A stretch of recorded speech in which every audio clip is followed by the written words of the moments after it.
അതായത് നോർത്ത് ഗാസയിലെ അവസാനത്തെ ആശുപത്രിയുടെ മുകളിലും ബോംബിട്ട് തകർത്തതിനു ശേഷമാണ് എന്റെ നാട്ടിലെ ആശുപത്രി തകർക്കുന്നത് എന്ന് പറയുന്നു. 1 വയസ്സിന് താഴെ പ്രായമുള്ളവർ കൊല ചെയ്യപ്പെട്ടു. 1 വയസ്സിന് താഴെയുള്ള 903 കുഞ്ഞുങ്ങൾ. ഒരു പിഞ്ചു കുഞ്ഞിന്റെ മൃതശരീരത്തിൽ നിന്ന് കണ്ടെടുത്തത് 355 ബുള്ളറ്റുകളാണ്. ഞങ്ങളിവിടെ ലാരംബരായി കഴിയാണ്. അങ്ങനെയുള്ള ഒരു ഭാവമായിരുന്നില്ല അവർക്ക്. ഞങ്ങളുടെ നാട് സ്വന്തമാക്കും, തിരിച്ചു പിടിക്കും. 2 തവണ ഫ്ലൈറ്റ് ഹൈജാക്കിൽ പങ്കെടുത്തിട്ടുള്ള ലോകത്തിലെ ഏക വനിത. അപ്പൊ നേരെ തിരിച്ചാണ് ഞങ്ങൾ പറയുന്നത്. കാരണം ഇന്ത്യ ആദ്യം പലസ്തീനെ മാത്രമേ അംഗീകരിച്ചിട്ടുള്ളൂ. ഇസ്രായേലിനെ 90-കൾ വരെ ഇസ്രായേൽ എന്ന് പറയുന്ന രാജ്യത്തെ അംഗീകരിക്കാത്ത, ലോകത്തിൽ തന്നെ ഏറ്റവും അവസാനം ഇസ്രായേലിനെ അംഗീകരിച്ച രാജ്യങ്ങളൊന്നാണ് ഇന്ത്യ. അവിടെയുള്ള കമ്മ്യൂണിസ്റ്റ് പാർട്ടികളുടെയും കമ്മ്യൂണിസ്റ്റ് മൂവ്മെന്റിന്റെ ഒക്കെ അവസ്ഥ എങ്ങനെയാണ് അവർ അതിജീവിക്കുന്നത്? ഒരു വലിയ ബുദ്ധിമുട്ടുന്ന കമ്മ്യൂണിസ്റ്റ് പാർട്ടികളാണ്. ഇപ്പോൾ കുവൈത്തിൽ കമ്മ്യൂണിസ്റ്റ് പാർട്ടി എന്ന് പേര് പറയാൻ പാടില്ല, നിരോധനമുണ്ട്. ആ കുവൈത്തിൽ നിന്ന് പ്രോഗ്രസീവ് പാർട്ടിയുടെ ഭാഗമായിട്ടുള്ള ആളുകൾ ഇവിടെ ഡെലിഗേറ്റ് ആയിട്ട് ഇതിൽ പങ്കെടുത്തിരുന്നു. ഇറാഖിൽ കമ്മ്യൂണിസ്റ്റ് പാർട്ടി ഇപ്പോൾ കമ്മ്യൂണിസ്റ്റ് പാർട്ടിയായിട്ട് പ്രവർത്തിക്കുന്നുണ്ട്. പക്ഷെ ഏറ്റവും ഭീകരമായിട്ടുള്ള പ്രയാസം അനുഭവിക്കുന്ന കമ്മ്യൂണിസ്റ്റ് പാർട്ടിയാണ്. സദ്ദാമിന്റെ സമയത്തൊക്കെ തന്നെ ഭീകരമായിട്ട് വേട്ടയാടപ്പെട്ടിട്ടുള്ള കമ്മ്യൂണിസ്റ്റ് പാർട്ടിയാണ് ഇറാഖി കമ്മ്യൂണിസ്റ്റ് പാർട്ടി. അപ്പോൾ ഇപ്പോഴും പക്ഷേ ആ കമ്മ്യൂണിസ്റ്റ് പാർട്ടികൾ പ്രവർത്തിക്കുന്നു എന്നുള്ളതാണ്. ഇപ്പോൾ ലെബനിലെ കമ്മ്യൂണിസ്റ്റ് പാർട്ടികൾ, ഇപ്പോൾ അന്ന് നടന്നിട്ടുള്ള ഈ ഞാൻ നേരത്തെ സൂചിപ്പിച്ച പരിപാടി, അവരുടെ നാഷണൽ റെസിസ്റ്റന്റ് ഫ്രണ്ടിന്റെ പരിപാടി, വലിയ പങ്കാളിത്തത്തോട് കൂടിയിട്ടുള്ള ഒരു പരിപാടിയാണ് അവിടെ നടന്നത്. അപ്പോൾ കാരണം ആ നാടും അവിടുത്തെ ടോട്ടൽ ജനസംഖ്യയൊക്കെ വെച്ച് നോക്കുമ്പോൾ അത് നല്ല പങ്കാളിത്തത്തോട് കൂടിയിട്ടുള്ള പരിപാടിയായിരുന്നു. എല്ലാവരും പതാകകളൊക്കെ വന്ന് കുട്ടികൾ തൊട്ട് ആ ബാലവൃദ്ധം എന്ന് പറയുന്നത് പോലെ എല്ലാ പ്രായത്തിലുള്ള ആളുകളും ചേർന്നുകൊണ്ടുള്ള വലിയ പരിപാടിയാണ് അവർ സംഘടിപ്പിച്ചത്. ലബനീസ് കമ്മ്യൂണിസ്റ്റ് പാർട്ടിയാണ് ആ പരിപാടി ഓർഗനൈസ് ചെയ്തത്. അപ്പോൾ ആ നിലയിൽ അവിടുത്തെ എല്ലാ കമ്മ്യൂണിസ്റ്റ് പാർട്ടികളും, ഈ രാജ്യങ്ങളിലൊക്കെയുള്ള communist party, Turkish communist party ആയാലും എല്ലാം, പിന്നെ യൂറോപ്പിലെ വിവിധ രാജ്യങ്ങളിൽ നിന്നുള്ള കമ്മ്യൂണിസ്റ്റ് പാർട്ടികളുടെ, ബെൽജിയത്തിൽ നിന്നുള്ളത്, അർമേനിയയിൽ നിന്നുള്ളത്, ജർമ്മനിയിൽ നിന്ന്, ഹംഗറിയിൽ നിന്ന് ഒക്കെയുള്ള, ഹംഗറിയിൽ നിന്ന് പ്രതിനിധിയായിട്ട് പങ്കെടുത്തിട്ടുള്ളത് അയാളായിരുന്നു ഞങ്ങളുടെ കൂട്ടത്തിൽ ഏറ്റവും പ്രായം കുറഞ്ഞ ആൾ. അയാൾ 22 വയസ്സ് മാത്രമാണ് ഹംഗറിയിൽ നിന്നുള്ള പങ്കെടുത്ത പ്രതിനിധിക്കുണ്ടായിരുന്നത്. അപ്പോൾ യുവതലമുറയിൽ പെടുന്ന ആളുകളും കമ്മ്യൂണിസ്റ്റ് പാർട്ടികളുടെയൊക്കെ ഭാഗമായി വരുന്നു എന്നുള്ളത് അതിൻ്റെ ഒരു സൂചനയാണ്. അപ്പോൾ ആ നിലക്ക് എല്ലാ പാർട്ടികളും പ്രതിസന്ധികൾ, ശക്തമായ പ്രതിസന്ധികൾ അതിജീവിച്ചുകൊണ്ട് പോകുന്ന പാർട്ടികളാണ്. വലിയ രൂപത്തിലുള്ള ഈ യുദ്ധമേഖലയിലൊക്കെ വലിയ പ്രതിസന്ധി. കാരണം കമ്മ്യൂണിസ്റ്റുകാരെ ഈ പറയുന്ന ഏത് വിഭാഗവും ആദ്യം ആക്രമിക്കുക കമ്മ്യൂണിസ്റ്റ് പാർട്ടികളെയാണ്.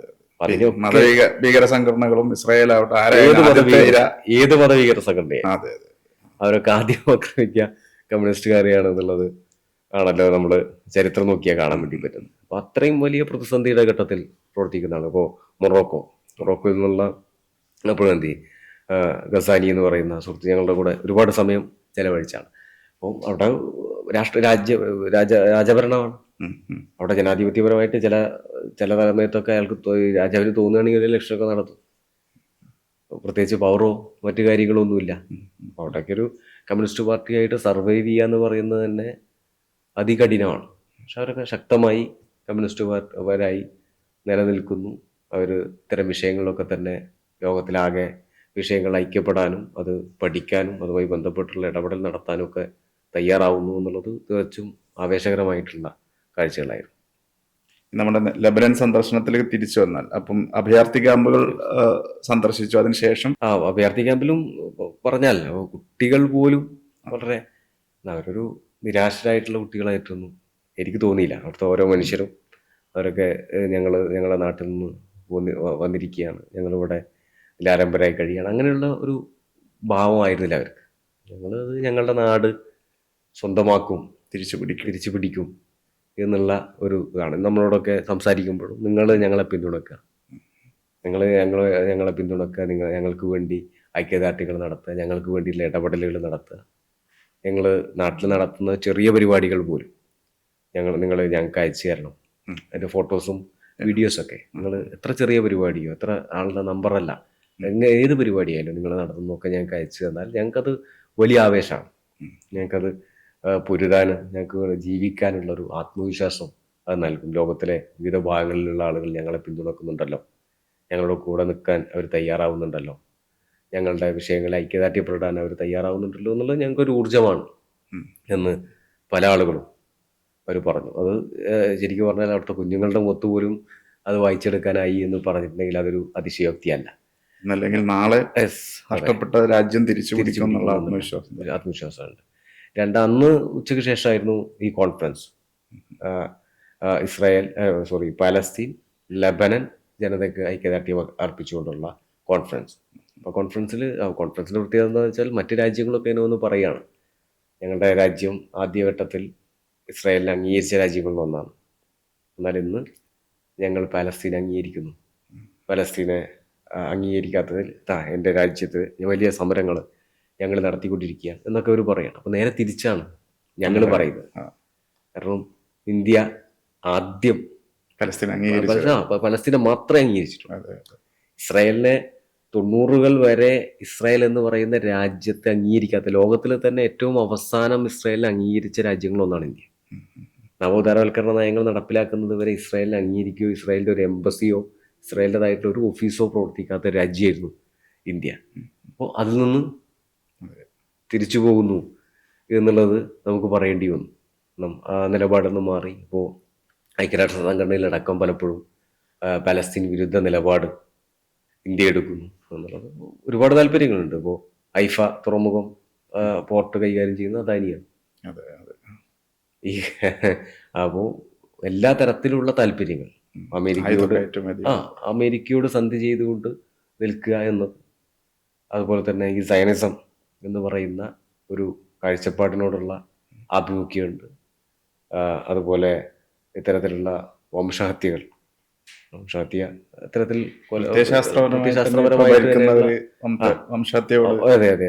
അത്തരം പ്രത്യയശാസ്ത്രപരമായിട്ട് തന്നെ താല്പര്യം ഉണ്ടാവാം. ബിസിനസ് പരമായിട്ടുള്ള ഇത്തരം സ്വന്തം ഏറ്റവും അടുത്ത സുഹൃത്തിൻ്റെ ബിസിനസ് നിന്ന് പോകണം എന്നുള്ള താല്പര്യമുണ്ട്. പിന്നെ ഇവിടെ തൊഴിലില്ലായ്മ രൂക്ഷമായപ്പോൾ തൊഴിലില്ലാത്ത ആളുകളെ അങ്ങോട്ട് കയറ്റി അയച്ച രാജ്യമാണ് ഇന്ത്യ. കാരണം ഇവിടുന്ന് ഈ പ്രതിസന്ധി ഘട്ടത്തിൽ ഏറ്റവും കൂടുതൽ ആളുകളെ കയറ്റുമതി ചെയ്തത് ഇന്ത്യയാണ്, പല തൊഴിലിനു വേണ്ടിയിട്ട്. അതും അഭിമാനത്തോട് കൂടിയിട്ടാണ് പറയുന്നത്. കാരണം അങ്ങനെ ഒരു രാജ്യത്തേക്ക്, ഒരു അരക്ഷിതാവസ്ഥയിലുള്ള രാജ്യത്തേക്ക് ഒരു മനുഷ്യൻ തൊഴിൽ അന്വേഷിച്ച് പോകണമെങ്കിൽ എത്രമാത്രം രൂക്ഷമാണ് നമ്മുടെ രാജ്യത്തെ തൊഴിലില്ലായ്മ എന്നുള്ളതാണ് അത് തെളിയിക്കുന്നത്. പക്ഷെ അതും അഭിമാനമായിട്ടാണ് കരുതുന്നത്. ഞങ്ങൾ പൊതുവിൽ നേരെ തിരിച്ച് ബാക്കിയുള്ളവരൊക്കെ പറഞ്ഞതിന് വ്യത്യസ്തമായിട്ടുള്ള അനുഭവം പറയേണ്ടി വന്നിട്ടുള്ള രാജ്യമായിരുന്നു, രാജ്യക്കാരായിട്ട് ഞങ്ങളവിടെ മാറി എന്നുള്ള ഈ കോൺഫറൻസിൽ. പിന്നെ അടുത്ത ദിവസം ഞങ്ങൾ പോയത് അവിടെ ഈ പറയുന്ന സൗത്ത് ലെബനൻ, ഞാൻ പറഞ്ഞല്ലോ ഈ കെട്ടിടങ്ങളൊക്കെ 450 കെട്ടിടങ്ങൾ തകർന്നു വീണിട്ടുള്ള ആ സ്ഥലം. അപ്പോൾ അവിടെ ഒരു ലബനൻ പീപ്പിൾസ് ഹെൽപ്പ് സൊസൈറ്റി എന്ന് പറയുന്ന ഒരു സൊസൈറ്റീൻ്റെ ഒരു നോൺ പ്രോഫിറ്റബിൾ ഓർഗനൈസേഷനാണ്. 1964 അവിടുത്തെ കുറച്ച് കമ്മ്യൂണിസ്റ്റുകാരായിട്ടുള്ള ഡോക്ടർമാർ ആരംഭിച്ചാണ്. 98 മറ്റോ അത് ഗവൺമെൻറ് റെക്കഗ്നൈസ് ചെയ്യുന്നത്. അപ്പോൾ വിവിധ ആളുകളുടെ സഹായത്തോടു കൂടിയിട്ട് പ്രവർത്തിക്കുന്ന ഒരു സ്ഥാപനം. അപ്പോൾ അത് വിവിധ ഘട്ടങ്ങളിൽ, ഇപ്പോൾ യുദ്ധം, മറ്റ് നാച്ചുറൽ കലാമിറ്റി ഇതൊക്കെ ഉണ്ടാകുന്ന സമയത്ത് ആളുകളെ സഹായിക്കുക. ഇപ്പോൾ ഒരു ആശുപത്രി ലെബനനിൽ ഒരു ആശുപത്രി നടത്തുന്നുണ്ട്. അപ്പോൾ അത് ഞങ്ങളത് പറഞ്ഞുകൊണ്ടിരിക്കുമ്പോഴാണ് സിറിയയിൽ നിന്നുള്ള പ്രതിനിധി വളരെ ആവേശപൂർവ്വം എണീറ്റ് നിന്ന് സിറിയയിലെ ആഭ്യന്തര യുദ്ധം ഉണ്ടായ സമയത്ത് ഈ പീപ്പിൾസ് സൊസൈറ്റിയുടെ ആളുകൾ വരികയും അവർ നടത്തിയിട്ടുള്ള സഹായവും ഭക്ഷണവും വിശ്രമവും പോലും ഇല്ലാതെ അവർ ഞങ്ങളുടെ നാടിനെ സേവിച്ചു എന്നൊക്കെ പറഞ്ഞിട്ട് വളരെ വൈകാരികമായിട്ടാണ് അദ്ദേഹം ആ പരിപാടിയിൽ പ്രതികരിച്ചത്. അവരുടെ അവരാണ് ഈ പറയുന്ന ഇസ്രായേൽ ആക്രമണം ഉണ്ടായ സമയത്തൊക്കെ തന്നെ ആളുകളെ റെസ്ക്യൂ ചെയ്യാനും ആളുകൾക്ക് വേണ്ട ഭക്ഷണവും അതുപോലെ വൈദ്യസഹായമൊക്കെ എത്തിക്കാൻ വേണ്ടിയിട്ടുള്ള എല്ലാ ക്രമീകരണങ്ങളും നടത്തി. അവിടെ പോയി അവരുമായിട്ട് സംസാരിച്ചു, ആ പ്രദേശങ്ങളെല്ലാം കണ്ടു. അതിനുശേഷം ഉച്ചയ്ക്ക് ശേഷമാണ് ഈ ലെബനൻ നാഷണലിസ്റ്റ് റെസിസ്റ്റൻ്റ് ഫ്രണ്ടിൻ്റെ വാർഷിക പൊതുയോഗം. അതൊരു പൊതുപരിപാടിയായിട്ടായിരുന്നു. പ്രധാനമായിട്ടും ലെബനനും പാലസ്തീനുമുള്ള നേതാക്കന്മാർ, വിവിധ രാഷ്ട്രീയ പാർട്ടിയുടെ നേതാക്കന്മാർ അതിൻ്റെ ഭാഗമായിട്ട് പങ്കെടുത്തുന്നു. മിഡിൽ ഈസ്റ്റിലെ പൊതുവിൽ മറ്റ് രാജ്യങ്ങളും സിറിയയും ജോർദാനിലൊക്കെ ഉള്ള പ്രതിനിധികളും അവിടെ വന്നിരുന്നു. അതിനുശേഷം പിന്നെ മൗണ്ട് ഓഫ് ലെബനൻ എന്ന് പറയുന്ന സ്ഥലത്ത് പോയി ഒരു ഡിന്നർ, അറബി ഗാനങ്ങളൊക്കെ വെച്ച്, ഞങ്ങളുടെ കൾച്ചർ ഇതാണ്, അറബ് ഗാനങ്ങളൊക്കെ വെച്ച് അതിനനുസരിച്ച് ഇവരെല്ലാം ഒരുമിച്ച് ഡാൻസ് കളിച്ചുകൊണ്ടാണ് ഈ പരിപാടി അവസാനിപ്പിക്കുന്നത്. അതാണ് ഞങ്ങളുടെ ഒരു കൾച്ചർ, ഞങ്ങളുടെ അറേബ്യൻ കൾച്ചർ ഇതാണ് എന്നാണ് അവർ അതിനെ സംബന്ധിച്ച് പറഞ്ഞത്. എത്ര ദിവസമാണ് അവിടെ? 2 ദിവസമാണ് ഈ പരിപാടികൾ ഉണ്ടായിരുന്നത്. 15ഉം 16ഉമാണ് പരിപാടികൾ ഉണ്ടായിരുന്നത്. ഞങ്ങൾ 14നാണ് ഞങ്ങൾ എത്തിയത്. ഞങ്ങൾ അന്ന് തന്നെ കുറച്ച് ആളുകളെ പരിചയപ്പെടുകയും കുറച്ച് സ്ഥലങ്ങളൊക്കെ ബെയ്റൂട്ട് നഗരം ഏതാണ്ട് ഞങ്ങളന്ന് ഒരു പ്രധാനപ്പെട്ട ഈ ടൂറിസ്റ്റ് കേന്ദ്രമായിട്ടുള്ള ബെയ്റൂട്ടിൻ്റെ കേന്ദ്രങ്ങൾ, അതുപോലെ ബെയ്റൂട്ടിലെ അമേരിക്കൻ യൂണിവേഴ്സിറ്റി അങ്ങനെ തുടങ്ങിയുള്ള സ്ഥലങ്ങളൊക്കെ ആദ്യ ദിവസം തന്നെ ഞങ്ങൾ കറങ്ങി കണ്ടു. പിന്നെ 2 ദിവസം ഈ പരിപാടിയുടെ ഭാഗമായിരുന്നു. അതിനുശേഷം പിന്നെ അടുത്ത ദിവസങ്ങളിൽ 17ഉം 18ഉം ആയിട്ട് ഞാൻ ഒറ്റക്ക് കുറച്ച് പരിപാടികളായിരുന്നു. എന്നോട് നല്ല ഒരു ടൂറിസ്റ്റ് കേന്ദ്രം കൂടിയാണ് ലെബനൻ എന്ന് പറഞ്ഞാൽ. അന്ന് ഫേസ്ബുക്കിൽ എഴുതിയിട്ടത് ഖലീൽ ജിബ്രാന്റെ അതെ അതെ അതെ അതെ അതെ സ്മാരകത്തിൽ പോയ കാര്യം പറഞ്ഞു. അത് ഞാനവിടെ ജിബ്രാന്റെ പോകുന്നതിന് മുമ്പ് ജെയ്ത്ത ഗ്രോട്ടോ എന്ന് പറയുന്ന ഒരു 2 ഗുഹകളാണ്. അപ്പർ ഗ്രോട്ടോ ലോവർ ഗ്രോട്ടോ എന്ന് പറഞ്ഞ 2 ഗുഹകളാണ്. ഒരു ഗംഭീര, അത് പറഞ്ഞറിയിക്കാൻ വേണ്ടി പറ്റില്ല, കാരണം അതിൻ്റെ ഉള്ളിൽ നിന്ന് ഫോട്ടോ എടുക്കാൻ വേണ്ടി പറ്റില്ല, കാരണം ഫോണടക്കം വാങ്ങി വെച്ചുകൊണ്ടാണ് നമ്മളെ അകത്തേക്ക് കയറ്റി വിടുന്നത്. അതൊരു മനോഹരമായിട്ടുള്ള ഒന്നാണ്. കാരണം കാലങ്ങൾ കൊണ്ട് ഉണ്ടായിട്ടുള്ള ഗുഹയാണ്. താഴത്തെ നിലയിൽ നമ്മൾ വെള്ളത്തിൽ ബോട്ടിലൂടെ പോകണം. അതൊരു ചെറിയ ഗുഹയാണ്. മുകളിലെ ഗുഹ എന്ന് പറഞ്ഞാൽ അതിനകത്ത് ഒരു മാർബിൾ റോക്ക് പോലുള്ള പാറ കൊണ്ട് ഉണ്ടാക്കപ്പെട്ടിട്ടുള്ള ഒരു കൂണുണ്ട്. 29 മീറ്ററാണ് ആ കൂണിന്റെ ഹൈറ്റ്. അത്രയും വലുതാണ്. ഒരുപാട് ദൂരം അതിൽ അകത്തേക്ക് നടന്നു പോകാനുണ്ട്. അപ്പോൾ എവിടെയും നമുക്ക് നടക്കാനുള്ളൊരു പാത ഉണ്ടാക്കിയിട്ടുണ്ട്. ആ പാത ഒഴിച്ചു നിർത്തിയാൽ എവിടെയും നമുക്ക് കൗതുകമുള്ള കാഴ്ചകളാണ് അതിനകത്തൊക്കെ ഉള്ളത്. അതിനുശേഷമാണ് ജിബ്രാന്റെ ബിഷാരി എന്ന് പറയുന്ന സ്ഥലത്താണ് ജിബ്രാന്റെ സ്മാരകം. അദ്ദേഹത്തിന്റെ അമേരിക്കയിലാണ് അദ്ദേഹം മരിക്കുന്നത്. മരിച്ചതിന് ശേഷം ശരീരം കൊണ്ടുവന്ന് അടക്കം ചെയ്തത് എവിടെയാണ്. അപ്പോൾ അവിടെ നേരത്തെ അദ്ദേഹം താമസിച്ചിട്ടുള്ള സ്ഥലമാണ്. ഒരു ആശ്രമം എന്നൊക്കെ വിളിക്കാവുന്ന നിലക്ക് മുഴുവൻ കരിങ്കല്ലുകൊണ്ട് ഉണ്ടാക്കപ്പെട്ടിട്ടുള്ള ഒന്ന്. അതിന് ചെറിയ ചെറിയ ഓരോ അറകൾ, ഒരു ഗുഹയിലൊക്കെ ഉണ്ടാകുന്നത് പോലെയുള്ള അറകളാണ്. ഒരു മുറി എന്നുള്ളൊരു സങ്കല്പമൊന്നുമല്ല. അവിടെ ഏതാണ്ട് 400-ലധികം ചിത്രങ്ങളുണ്ട് ജിബ്രാൻ വരച്ച. ജിബ്രാൻ സ്വന്തം വരച്ചിട്ടുള്ള 400-ലധികം ചിത്രങ്ങൾ അവിടെയുണ്ട്. പിന്നെ അദ്ദേഹത്തിന്റെ വിവിധ കൃതികളുടെ, പ്രൊഫറ്റിന്റെ ഒക്കെ കോപ്പികൾ, അതിന്റെ പുറംചട്ടകൾ, പിന്നെ അദ്ദേഹം അന്ന് ഉപയോഗിച്ചിട്ടുള്ള സാധനങ്ങൾ, അത്തരം ഒക്കെ ആയിട്ടൊരു ചെറിയൊരു മ്യൂസിയം പോലെ സെറ്റ് ചെയ്ത് അവസാനം അദ്ദേഹത്തിന്റെ അതിന് അകത്ത് തന്നെയാണ് അദ്ദേഹത്തിന്റെ മറവ് ചെയ്തിട്ടുള്ള സ്ഥലവും അതൊക്കെ കണ്ടുവന്നു. അവിടെ ചെല്ലുന്ന സമയത്ത് കാണാൻ ആഗ്രഹിക്കുകയും എന്നാൽ സാധിക്കാതെ പോയ അങ്ങനത്തെ ആളുകളോ സന്ദർഭങ്ങളോ എന്തെങ്കിലും? ഒന്ന് ഈ പറയുന്ന പോലെ ജിബ്രാൻ സ്ഥലം പോവുക എന്നുള്ളത് അവിടെ പോകുമ്പോൾ ഒരു ആഗ്രഹം ഉണ്ടായിരുന്നതാണ്. 2 ഇപ്പോൾ ഓരോ യാത്രയിലും ഞാൻ അങ്ങനെ ഓരോന്ന് കരുതി വെക്കാറുണ്ട്. അപ്പം ഞാൻ ആദ്യം യാത്ര ചെയ്ത് റഷ്യയിലേക്കാണ്. റഷ്യയിലേക്ക് പോകുമ്പോൾ ഉണ്ടായിരുന്ന 2 ആഗ്രഹങ്ങളാണ്. ഒന്ന്, ഞങ്ങൾ പോകുന്ന സ്ഥലം ഒന്ന് സോച്ചി എന്ന് പറയുന്ന സ്ഥലമാണ്. അപ്പോൾ സോച്ചിയിൽ 2ാം ലോകമഹായുദ്ധകാലത്ത് സ്റ്റാലിൻ കുറച്ചു കാലം ഒളിവിൽ കഴിഞ്ഞിട്ടുള്ള ഒരു സ്ഥലമാണ്. അപ്പം അത് കാണുക എന്നുള്ളത് പോയി കണ്ടു. അതുപോലെ തന്നെ ലെനിനെ കാണുക എന്നുള്ളത് വലിയൊരാഗ്രഹമായിരുന്നു. 2017 സെപ്റ്റംബർ മാസത്തിലാണ്. 2017 സെപ്റ്റംബർ മാസത്തിൽ ലെനിനെ പോയി കണ്ടു.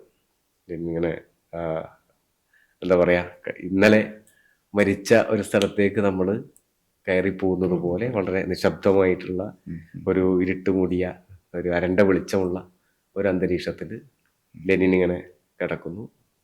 Shoe, shirt, pants, coat, tie, കൈ കെട്ടി വെച്ചിട്ടുണ്ട്. അദ്ദേഹത്തിൻ്റെ താടി രോമങ്ങളും പുരികത്തിൻ്റെ അടക്കം കൺപോളകളുടെ രോമങ്ങളും ഒന്നും ഒരു കേട് സംഭവിക്കാതെ ഒരാൾ പക്ഷേ ഒരു ഉറങ്ങുകയാണ് തോന്നിപ്പോകും. മരിച്ചു കിടക്കുന്നു എന്നുള്ള ഒരു ഫീല് പോലും നമുക്ക് ഉണ്ടാവാത്ത ഒരു ചില്ലുകൂട്ടിൽ അങ്ങനെ കിടക്കുന്നു. അത് അവിടെ ചെന്നപ്പോൾ ഉണ്ടായിരുന്ന ഒരു ആഗ്രഹമായിരുന്നു. അതുപോലെ പിന്നെ 2ാമത് യാത്ര നടത്തിയത് ലണ്ടനിലേക്കാണ്. ലണ്ടനിലേക്ക് പോകുന്ന സമയത്ത് തന്നെ അത് ബ്രിട്ടീഷ് ഹൈക്കമ്മീഷൻ ഓഫീസ് വിദ്യാർത്ഥി നേതാക്കന്മാരെ കൊണ്ടുപോയൊരു പരിപാടിയായിരുന്നു. അപ്പം അതിന് പോകുമ്പോൾ ഉണ്ടായിരുന്നത് ഹൈഗേറ്റ് സിമെട്രി കാണുക എന്നുള്ള, മാർക്സിൻ്റെ മുസോളിയം കാണുക എന്നുള്ളതായിരുന്നു. ഹൈഗേറ്റ് സിമെട്രി പോയി കണ്ടു. മാർക്സ് മുസോളിയത്തിൻ്റെ അടുത്ത് പോയി ഫോട്ടോയൊക്കെ എടുത്തു. അതിനുശേഷം ഈ യാത്രയിലുണ്ടായിരുന്ന ആഗ്രഹം എന്ന് പറഞ്ഞിട്ടുണ്ടെങ്കിൽ ലൈല ഖാലിദിനെ കാണുക എന്നുള്ളതായിരുന്നു ഏറ്റവും വലിയൊരു ആഗ്രഹം. പക്ഷെ അത് കാണാൻ പറ്റിയില്ല. അവരിപ്പോൾ 81 വയസ്സായി. അവരിപ്പോൾ ജോർദാനിലാണെന്ന് തോന്നുന്നു താമസിക്കുന്നത്. ഒരു ആരോഗ്യ പ്രശ്നങ്ങളൊക്കെ ഉണ്ട്. ലൈല Legend. ഖാലിദ് ലെജൻഡാണ് തീർച്ചയായിട്ടും. കാരണം അവർ ഹൈഫയിൽ ജനിച്ചിട്ടുള്ള ആളാണ് 44. അതിനുശേഷം 48 കുടുംബത്തോടൊപ്പം നാട് വിടേണ്ടി വന്നിട്ടുള്ള ആൾ. പിന്നീട് 2 തവണ ഫ്ലൈറ്റ് ഹൈജാക്കിൽ പങ്കെടുത്തിട്ടുള്ള ലോകത്തിലെ ഏക വനിത എന്നുള്ളതാണ്. ആദ്യത്തെ ഹൈജാക്കിന്റെ പ്രത്യേകത 1969 ഏതാണ്ട് 25 വയസ്സുണ്ടാകുന്ന സമയത്താണ് അവർ ആദ്യത്തെ ഹൈജാക്കിന്റെ ഭാഗമാവുന്നത്. ഹൈജാക്കിന്റെ പ്രത്യേകത യാതൊരു വിധത്തിലുള്ള കാഷ്വാലിറ്റിയും ഉണ്ടാവാത്ത ഹൈജാക്ക് ആയിരുന്നു എന്നുള്ളതാണ്. ഒരാൾക്ക് പോലും ഒരു പരിക്ക് പോലും പറ്റിയില്ല, ഒരു വെടിവെപ്പ് പോലും ഉണ്ടായില്ല എന്നുള്ളതാണ്. ഒരു റോമിൽ നിന്ന് ടെലവീവിലേക്കോ മറ്റോ ഉള്ളതാണ്. ഒരു തെറ്റിദ്ധാരണ മൂലമാണ് ഹൈജാക്ക് ചെയ്യുന്നത്. കാരണം അമേരിക്കയിലെ ഇസ്രായേൽ അംബാസിഡർ ഇതിലുണ്ട് എന്നുള്ള ധാരണയിലാണ് ഉണ്ടായിരുന്നില്ല, യഥാർത്ഥത്തിൽ ഉണ്ടായിരുന്നില്ല. അത് തെറ്റായ വിവരമായിരുന്നു. അതിന്റെ അടിസ്ഥാനത്തിലാണ് റാൻ ചെന്നത്. പിന്നെ സിറിയയിലെ ദമാസ്കസിലാണ് അവർ ഫ്ലൈറ്റ് കൊണ്ടുവന്ന് ലാൻഡ് ചെയ്യുന്നത്. അതിനുശേഷം അറസ്റ്റിലായി കഴിഞ്ഞപ്പോഴേക്ക് ഇവര് വലിയ ഈ പോരാളികളുടെ ഇടയിൽ വലിയ സ്റ്റാർ ഹീറോ. ഇവരെ കുറിച്ച് ഇവരെ വലിയ ബിൽഡിങ്ങിൽ ഇവരുടെ ചിത്രം ലിപ്സ്റ്റിക് കൊണ്ട് മാത്രം വരക്കപ്പെട്ടു. പാശ്ചാത്യ രാജ്യങ്ങളൊക്കെ തന്നെ ഇവരെ ടെററിസ്റ്റ് ആയിട്ട് ഇവരെ ചിത്രങ്ങൾ എല്ലായിടത്തും പ്രസിദ്ധീകരിച്ചു. വന്നപ്പോൾ അവര് മുഖത്ത് 6 ശസ്ത്രക്രിയ നടത്തി, പ്ലാസ്റ്റിക് സർജറി നടത്തി. അവരുടെ മുഖം പൂർണ്ണമായും മാറ്റി. അതിന് കാരണം എന്തായിരിക്കും? അതിന് 2 കാരണമാണ് അവർ പറഞ്ഞു. ഒന്ന്, അവരെ എല്ലാവരും തിരിച്ചറിഞ്ഞു അപ്പോൾ ഇനി ഇത്തരം നീക്കങ്ങളൊക്കെ നടത്താനുള്ള പ്രശ്നം. രണ്ടാമത്തെ വിഷയം എന്ന് പറഞ്ഞിട്ടുണ്ടെങ്കിൽ അവരുടെ ആ മുഖം അങ്ങനെ ഒരു മുഖമായിട്ട് അടയാളപ്പെടുത്തേണ്ടതില്ല എന്നല്ല, ഒരു മുഖം എന്നുള്ള നിലക്ക് ഒരുപാട് പോരാളികളിൽ ഒരാൾ, ഈ നിലപാടിന് വേണ്ടി പലസ്തീനു വേണ്ടി പൊരുതുന്ന ഒരാൾ എന്നുള്ള നിലക്കല്ലാതെ ഞാൻ എന്നുള്ള എൻ്റെ ഒരു വ്യക്തി എന്നുള്ളൊരു മുഖം എവിടെയും പതിയേണ്ടതില്ല എന്നുള്ളതാണ്. അങ്ങനെ തീരുമാനത്തിന്റെ ഭാഗമായിട്ടാണ് അവർ ചെയ്തത്. പിന്നീട് രണ്ടാമതും അവർ ഫ്ലൈറ്റ് റാഞ്ചലിൽ പങ്കെടുത്തു. പക്ഷെ അതിൽ അവരെ പ്രതീക്ഷ തെറ്റിച്ചുകൊണ്ട് എയർ മാർഷൽസ് ഉണ്ടായിരുന്നു. അതിൽ അവരുടെ കൂടെ റാഞ്ചിയ ആള് കൊല ചെയ്യപ്പെടുകയും ചെയ്തു. ഇവർക്കും ഭീകരമായിട്ടുള്ള പരിക്കേൽക്കുന്ന സ്ഥിതി ഉണ്ടായി. ഒരു കമ്മ്യൂണിസ്റ്റ് പാർട്ടിയുടെ ഭാഗമായിരുന്നു, പലസ്തീൻ കമ്മ്യൂണിസ്റ്റ് പാർട്ടിയുടെ. പിന്നെ ജോർജ് ഹബാഷൊക്കെയാണ് ഈ പറയുന്ന PFLP, popular front for liberation of Palestine രൂപീകരിക്കുന്നത്. അപ്പോൾ അതിന്റെ ഭാഗമായിട്ട് പിന്നീട് അവർ പ്രവർത്തിച്ചത്. ഇപ്പോഴും വളരെ സജീവമായി തന്നെ. ഇപ്പോൾ അടുത്ത കാലം വരെ പലസ്തീനുമായി ബന്ധപ്പെട്ട വിഷയങ്ങളിൽ വിവിധ രാജ്യങ്ങളിൽ പ്രബന്ധങ്ങൾ അവർ അവതരിപ്പിച്ചും പ്രസംഗിച്ചും ഒക്കെ ഒരു പ്രധാനപ്പെട്ട പലസ്തീൻ പോരാളിയായിട്ട് തന്നെ ലോകം അംഗീകരിച്ചിട്ടുള്ള ഒരാളാണ്. അവരെ കാണുക എന്നുള്ളായിരുന്നു. നിർഭാഗ്യവശാൽ അത് കാണാൻ വേണ്ടി പറ്റിയില്ലായിരുന്നു. പക്ഷെ ഇനി ജീവിതത്തിൽ കാണാനുള്ള ഒരു സാധ്യതയും ഇല്ല. അപ്പൊ അങ്ങനെ ഒരു നഷ്ടം തീർച്ചയായിട്ടും അതൊരു വലിയ നഷ്ടമായി. അതെ. അതായത് ലെബനിലേക്ക് പോവുക ഈ പരിപാടി എന്ന് ആദ്യം പറയുമ്പോൾ എൻ്റെ മനസ്സിലേക്ക് വന്നിട്ടുള്ള ഒരു മുഖം അതായിരുന്നു, ലൈല ഖാലിദ് ആയിരുന്നു.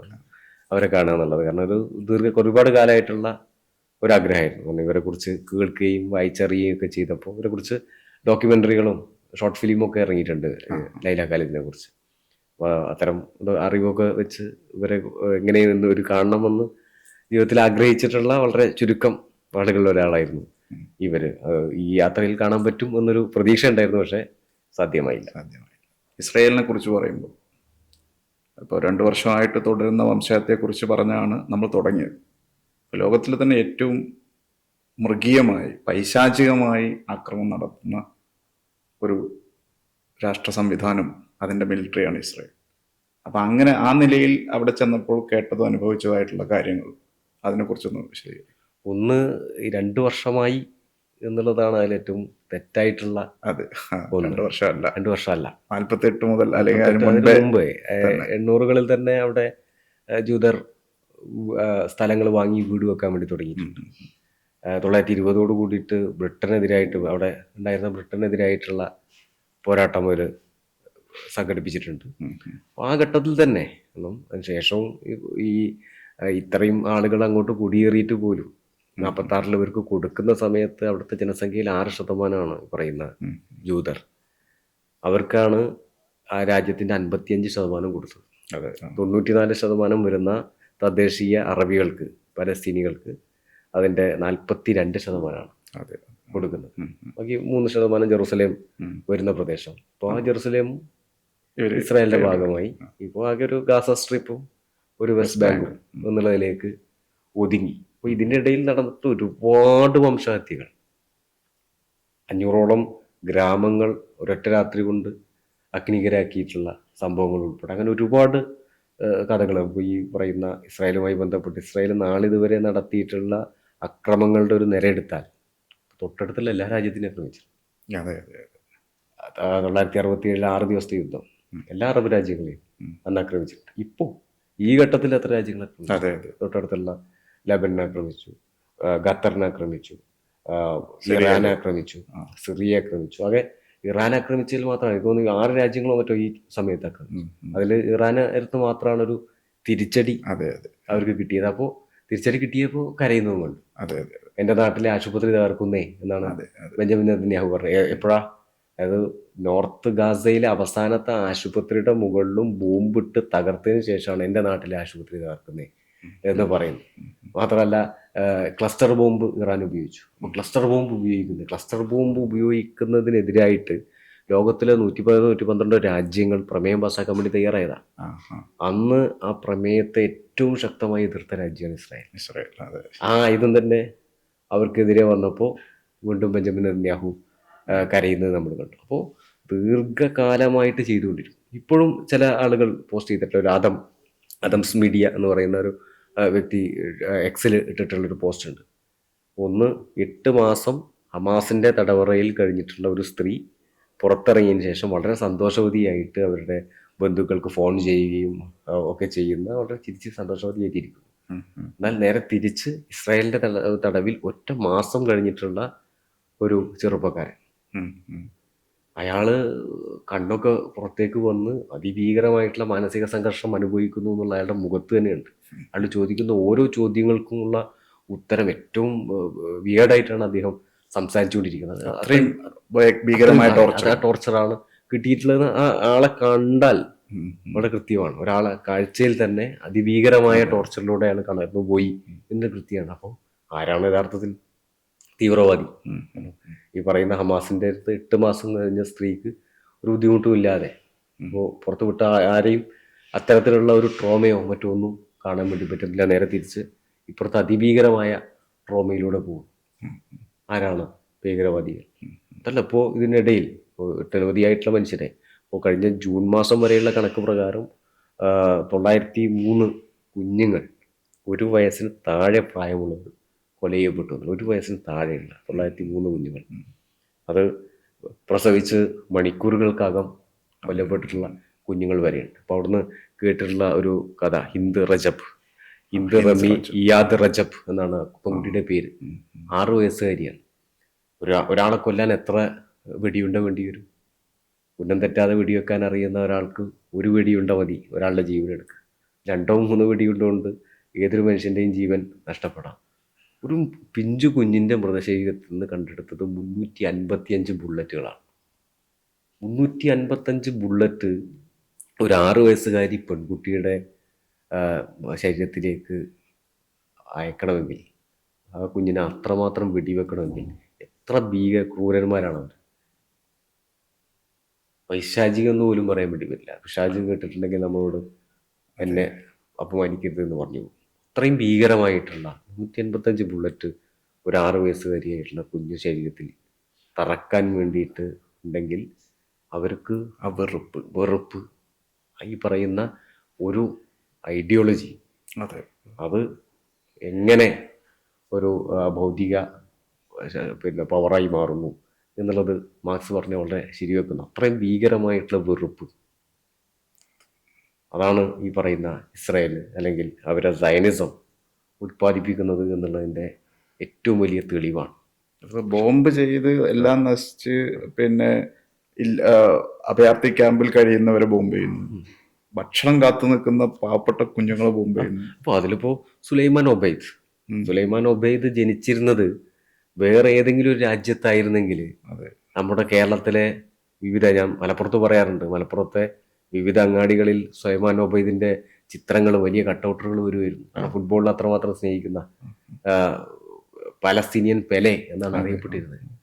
അദ്ദേഹം ഈ ഭക്ഷണത്തിനായി കാത്തു നിൽക്കുന്ന സമയത്താണ് അദ്ദേഹത്തെ വെടിവെച്ചു കൊല്ലുന്നത്. അതും ഭീകരമായിട്ടുള്ള പോഷകാഹാരക്കുറവ് അദ്ദേഹത്തിൻ്റെ ശരീരത്തിൽ ആ ഘട്ടത്തിലുണ്ടായിരുന്നു. അതിഭീകരമായിട്ട് യുദ്ധ കുറ്റവാളിയായിട്ട് പ്രഖ്യാപിച്ചിരിക്കും. ഈ പറയുന്ന ആ, ഈ ബെഞ്ചമിൻ നെതന്യാഹു യുദ്ധക്കുറ്റവാളിയായിട്ട് ഐക്യരാഷ്ട്രസഭ ഇപ്പോൾ സെപ്റ്റംബർ 16 എൻ്റെ അഭിപ്രായത്തിൽ ഇനി എന്തൊക്കെ പറഞ്ഞാലും എന്തൊക്കെ അഭിപ്രായ വ്യത്യാസം ഉണ്ടായാലും നമ്മൾ ഓർത്തു വെക്കേണ്ട ഒരു ദിനമാണ്. കാരണം എന്താണെന്ന് വെച്ചാൽ ഐക്യരാഷ്ട്ര സംഘടന ആദ്യമായിട്ട് ഇതൊരു വംശഹത്യയാണ്, ജനോസൈഡാണ് ഉം, ഉം. എന്ന് പറഞ്ഞു. അതെ. അതിനുശേഷം നടന്നിട്ടുള്ള കോൺഫറൻസിൽ, ആ കോൺഫറൻസിൽ അവിടെയും ഇസ്രായേലിൻ്റെ ഇടപെടൽ വരികയാണ്. 3 തവണ മൈക്ക് തടസ്സപ്പെട്ടു. ഒരു രാഷ്ട്രത്തലവൻ എണീറ്റ് നിന്ന് പറയുകയാണ്, നിങ്ങൾ ജൂതന്മാർ വലിയ മൃഗീയമായിട്ടുള്ള ക്രൂരതകൾക്ക് ഇരയായവരാണ്, ആ വംശഹത്യ നടക്കുന്ന സമയത്ത് നിങ്ങളെ സപ്പോർട്ട് ചെയ്തവരാണ് ഞങ്ങൾ, നിങ്ങൾ തന്നെ അതിനേക്കാൾ ഭീകരമായ തെറ്റ് ചെയ്യാൻ പാടില്ല എന്ന് പറയാൻ വരുമ്പോഴേക്കും മൈക്ക് ഓഫ് ആവും. ഐക്യരാഷ്ട്ര സംഘടനയിൽ ഐക്യരാഷ്ട്ര സംഘടന 3 തവണ ഐക്യരാഷ്ട്ര സംഘടനയിൽ ഇസ്രായേലിനെതിരായി സംസാരിക്കുന്നതിനിടയിൽ മൈക്ക് ഓഫായി എന്നുള്ളതാണ്. പക്ഷെ വളരെ കൃത്യമായിട്ട് ഇപ്പോൾ ഗുസ്താവോ പെട്രോയൊക്കെ ഗംഭീരമായി ഈ വിഷയത്തിൽ സംസാരിച്ചു. അവസാനം നെതന്യാഹു എഴുന്നേറ്റ് നിന്ന് സംസാരിക്കാൻ വേണ്ടി തുടങ്ങുമ്പോൾ കൂക്കി വിളിയായിരുന്നു, ബഹിഷ്കരിച്ച് എല്ലാവരും പുറത്തേക്ക് പോയി. അത് ഏതെങ്കിലും ഒരു കോളേജ് യൂണിയന്റെ പരിപാടിക്ക് അല്ലെങ്കിൽ കോളേജിലെ ഏതെങ്കിലും പരിപാടിക്ക് വന്നിട്ടല്ല, ലോകത്തിലെ ഏറ്റവും പ്രധാനപ്പെട്ട രാഷ്ട്രത്തലവന്മാരാണ് ഈ ഇറങ്ങിപ്പോകുന്നത്, അവരാണ് പ്രതിഷേധിക്കുന്നത്. അതൊരു വലിയ പ്രതീക്ഷയാണ്. നാളെ ഇതുവരെ ഇല്ലാത്ത വിധത്തിൽ ലോകത്തിലെ വിവിധ രാജ്യങ്ങളുടെ പിന്തുണയുണ്ടാവും എന്നുള്ളത് മാത്രമല്ല, അമേരിക്കയിൽ വരെ ജൂതന്മാർ ഞങ്ങൾ എൻ്റെ പേരിലല്ല, ഞങ്ങൾ ഇതിൻ്റെ ഭാഗമല്ല എന്ന് പറഞ്ഞ് പ്രകടനം നടത്തുന്നു. ഇസ്രായേൽ ജൂതന്മാർ ഞങ്ങൾ സയണിസത്തെ അംഗീകരിക്കുന്നില്ല എന്ന് പറഞ്ഞുകൊണ്ട് ഈ പലസ്തീന് നേരെ നടത്തുന്ന കൂട്ടക്കൊലയിൽ ഞങ്ങൾ ഭാഗവാക്കല്ല എന്ന് പറഞ്ഞുകൊണ്ട് നെതന്യാഹുവിൻ്റെ ഔദ്യോഗിക വസതിക്ക് മുമ്പിൽ അവിടെ പ്രകടനങ്ങളും പ്രക്ഷോഭങ്ങളും സംഘടിപ്പിക്കുന്നു. അപ്പോൾ ആ നിലയിൽ ഇത് പ്രതീക്ഷ അസ്തമിച്ചിട്ടുള്ള ഒരു ഘട്ടമല്ല. ഇസ്രായേൽ എന്ന് പറയുന്ന തമ്മാടിത്ത രാഷ്ട്രം ഇനി ഇത് ചെയ്യില്ല എന്നുള്ളതിൻ്റെ ഭാഗമായിട്ടല്ല, മറിച്ച് മനുഷ്യർ കൂടുതൽ ഇത്തരം വിഷയങ്ങളിൽ സെൻസിറ്റീവ് ആവാൻ വേണ്ടി തുടങ്ങിയിട്ടുണ്ട്, ഇടപെടാൻ വേണ്ടി തുടങ്ങിയിട്ടുണ്ട്, പ്രതിഷേധിക്കാൻ വേണ്ടി തുടങ്ങിയിട്ടുണ്ട്. അതിൻ്റെയൊക്കെ ഭാഗമായിട്ട് രാഷ്ട്രത്തലവന്മാർക്ക് തന്നെ ഇത്തരത്തിൽ നിലപാട് എടുക്കേണ്ടതായിട്ടുള്ള ഘട്ടത്തിലേക്ക് എത്തിയിരിക്കുന്നു. തീർച്ചയായും ആ ഒരു ആഗോള സമ്മർദ്ദം ഈ പറയുന്ന ഇസ്രായേലിനെയും അമേരിക്കയൊക്കെ തന്നെ ഇതിൽ നിന്ന് പിന്തിരിപ്പിക്കും. അല്ലാതെ പിന്തിരിയാതിരിക്കാൻ അവർക്ക് കഴിയില്ല എന്ന നിലയിലേക്കുള്ള സമ്മർദ്ദം ഉയർന്നു വരും.